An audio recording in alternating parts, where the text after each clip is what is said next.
Today we're digging into a mystery from one of the most studied books in history. It's a story that kind of challenges the one thing we all think is a given. So let's just dive right in. You know, it's the one universal truth, right?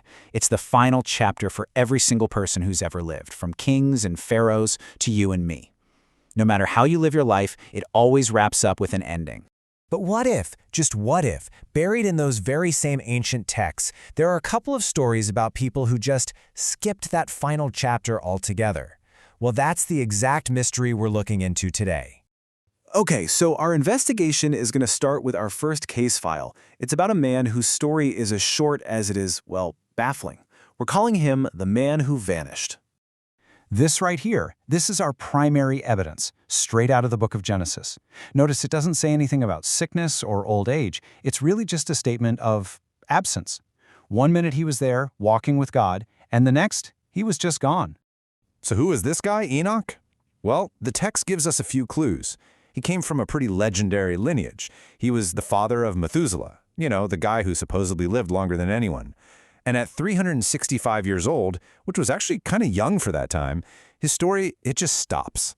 And that's the thing, there are no witnesses mentioned. No dramatic exit, no final words. It's just this quiet, almost clinical report of a man who was taken. And this subtlety is what makes this story so interesting and a huge contrast to our next case. So let's open our second case file. Trust me, we are going from a quiet little mystery to a literal blaze of glory. And this brings us to the prophet Elijah. Now, unlike Enoch's subtle exit, Elijah's departure from the mortal world was a full-blown event. I mean, it was a spectacle of divine power that was anything but quiet. The way it's described, it sounds like a blockbuster movie scene. First, Elijah parts the Jordan River with his cloak. Then, while he's just talking to his successor, Elisha, this chariot of fire with horses of fire just appears and separates them. And then boom! Elijah is taken up to heaven in a whirlwind. And here is the absolute game changer. This wasn't some rumor or a private affair. It had an eyewitness. Elisha, his chosen successor, was standing right there and watched the whole thing go down. He actually saw the prophet ascend. Okay, so we have two cases, two men, but two completely different stories. Let's put them side by side in our debrief and really break down what we've found. Wow. The contrast is just so striking when you see it laid out like this. On one hand, you have Enoch's quiet vanishing act, no witnesses, told in just a single cryptic verse. And on the other, you have Elijah's public spectacle with a named witness and a super detailed, dramatic story.